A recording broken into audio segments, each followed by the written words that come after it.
दो तरीके हो सकते हैं पूरी इंडिया और बांग्लादेश के श्रृंखला किस तरीके से चली वो देखने के। पहला नजरिया भारत का, दूसरा नजरिया बांग्लादेश का। कैसे हुई टी20 श्रृंखला, कैसी ओडीआई श्रृंखला, क्या हुआ थर्ड और फाइनल डिसाइडर ओडीआई में, सब बात करेंगे डिफरेंट स्ट्रोक्स में।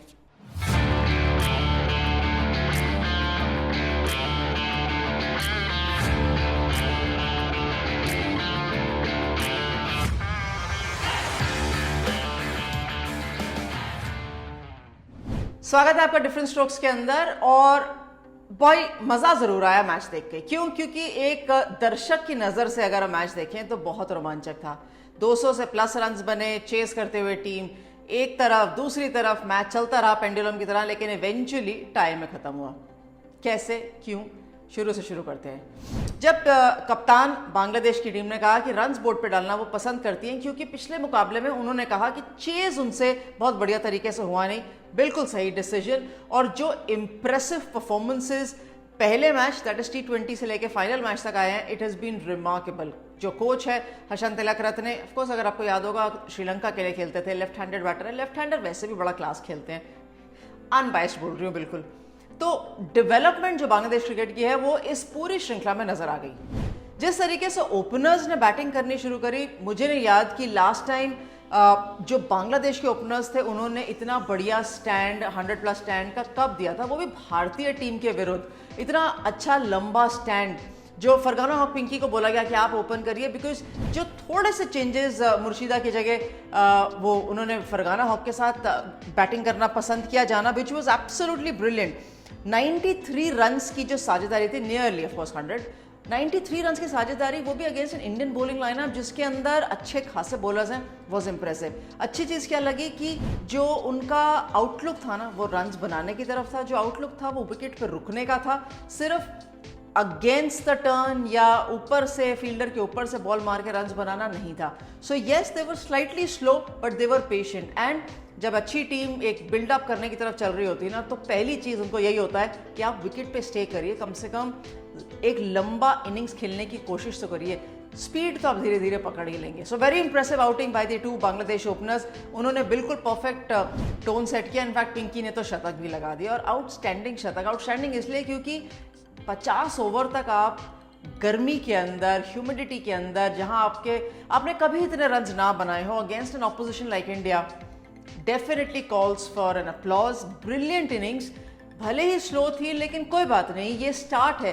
पहली सेंचुरी लगना एक चैलेंज होता है, पहला 50 एक चैलेंज होता है, लेकिन उसके बाद आपको आइडिया लग जाता है कि कैसे रन्स बनाने हैं, जो I am sure Pinky will develop from here. खैर, गेंदबाज तो भारतीय टीम के पास हमेशा बहुत सारे रहते हैं, लेकिन सफलता सिर्फ देविका और स्नेह राणा को मिली। चलिए कोई बात नहीं, जो टारगेट था बोर्ड पर वहां से 225 का लक्ष्य देख के घबराई तो नहीं होगी भारतीय टीम, लेकिन ये जरूर पता होगा कि एक चुनौती है। चेस करने जब उतरे तो यकीनन आज एक अलग सा एक ओपनिंग कॉम्बिनेशन था इस मुकाबले में। थर्ड वनडे मुकाबले के अंदर वो था स्मृति मांधना के साथ शफाली वर्मा। अगेन शफाली वर्मा बहुत ज़्यादा कंट्रीब्यूट नहीं कर पाई, लेकिन how good has been Marufa Akhter, उन तक भी आएंगे। पहले तारीफ यहाँ करनी ज़रूर चाहिए, और मैं बहुत खुश हूँ हरलीन दियोल के लिए कि ठीक है उनको प्रमोट किया गया बैटिंग ऑर्डर में, लेकिन जो उन्होंने अपॉर्चुनिटी दिखाई, again that hunger, that desire to succeed, which is what led. एक पार्टनरशिप भी बनी 100 plus stand with Smriti Mandhana. Smriti ने भी 50 बनाए, हरलीन ने भी 50 बनाए। ऐसा लगा कि there ahead of the game, which is very good. And it was nice to see Harleen Deol amongst runs, because उन्होंने डोमेस्टिक क्रिकेट में अच्छे खासे रन्स बनाए हैं, हर सीजन बनाती हैं, लेकिन इंटरनेशनल क्रिकेट में वो ट्रांसलेट नहीं हो पाता। सो ये प्रॉब्ली एक स्टार्ट है कि वो एक लंबे समय तक आसपास रह सकती हैं, and I am hoping for that. खैर, जमीमा रॉड्रिक्स 33 के आसपास थी नाबाद, लेकिन टीम ज़रूरी था कि सामने से कोई एक स्टैंड देता, वो स्टैंड नहीं मिला, और भारतीय टीम टाई करने में कामयाब रही, या कहें कि टाई हो गया मैच। लेकिन how good has been the Bangladesh bowling. अगर आप पूरा टी20 श्रृंखला और वनडे श्रृंखला उठा के देखेंगे ना, तो हम हमेशा से कहते हैं, अगर आपको याद हो तो पहले मैच से पहले मैंने कहा था कि वो सिर्फ 2 सीम बॉलर्स के साथ बांग्लादेश इस टूर्नामेंट में गई है, मरूफा अख्तर और एक युवा गेंदबाज फास्ट बॉलर।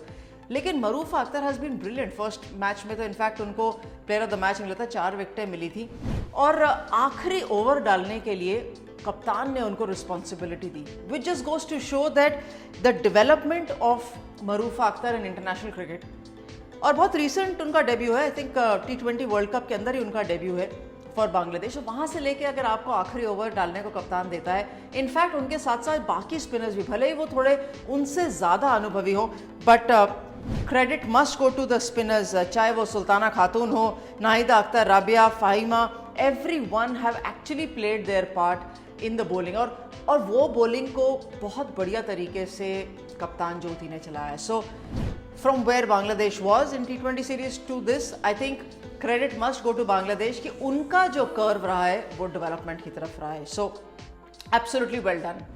जो इंडियन टीम का कर्व रहा है ना, वो भी अगर हम first game that is T20 श्रृंखला से देखेंगे एंड फाइनल ODI की तरफ तो देखेंगे, तो वो भी अप पे ही रहा है। ठीक है, हल्का सा डिप आया था, तीसरा T20 भारतीय टीम हारी, पहला वनडे भारतीय टीम आई, वो हल्का सा डिप आया, लेकिन सेकंड वनडे इंटरनेशनल में वो थोड़ी सी उम्मीद जो थी और परफॉर्मेंस थी वो ज़्यादा बेहतर हुई। तीसरे वनडे इंटरनेशनल में भी कम से कम बैटिंग में और बेहतर परफॉर्मेंस हुई। गेंदबाजी खराब नहीं थी, मैं समझती हूँ कि बांग्लादेश बैटर्स ने बहुत अच्छी बैटिंग करके दिखाई।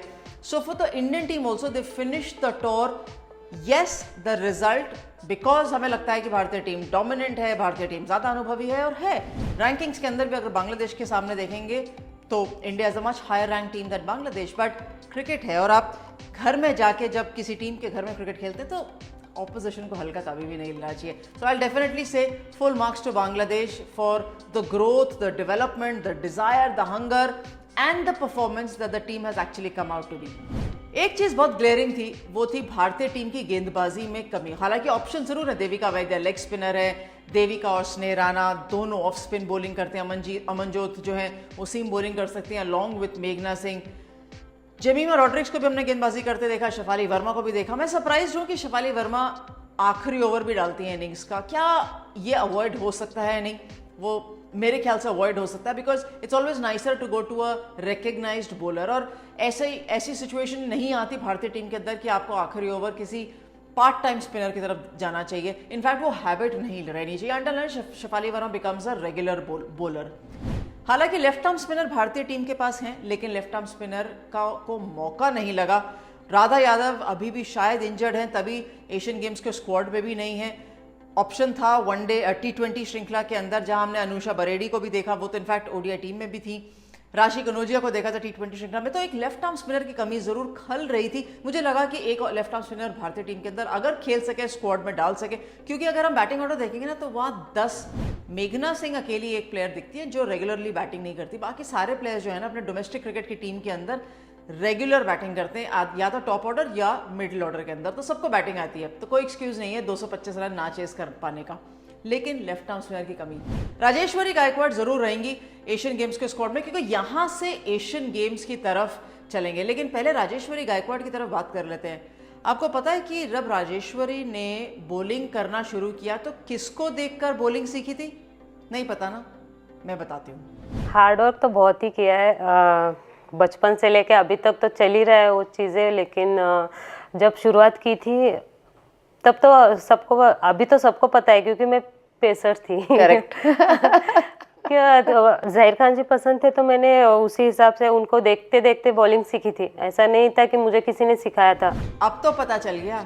अभी बस थोड़े दिन पहले ही राजेश्वरी गायकवाड़ से बात करी थी तो उन्होंने कहा कि भाई बॉलिंग तो मैंने सीखी है ऐसे, प्लस बॉलिंग के अलावा भी एक बहुत अच्छी फैमिली है जिसमें म्यूजिशियंस बहुत सारे हैं। तो ये सारी बातें आप सुन सकते हैं। हमारा second season of different strokes already आ चुका है, राजेश्वरी गायकवाड़ की बातें भी सुन सकते हैं। और अगर कोई पहले के एपिसोड्स मिस कर चुका है, कोई बात नहीं, आराम से बैठ के देखिए, क्योंकि अभी से लेके एशियन गेम्स के बीच में इंडियन वुमेन्स टीम के पास बहुत समय है प्रिपेयर करने का और वापस अच्छे तरीके से खेलने आने का। क्योंकि अब सिर्फ इंडिया के सामने पाकिस्तान नहीं खड़ा होगा एशियन गेम्स में, वहां श्रीलंका खड़ा होगा। श्रीलंका ने न्यूजीलैंड को हराया है अभी श्रृंखला के अंदर।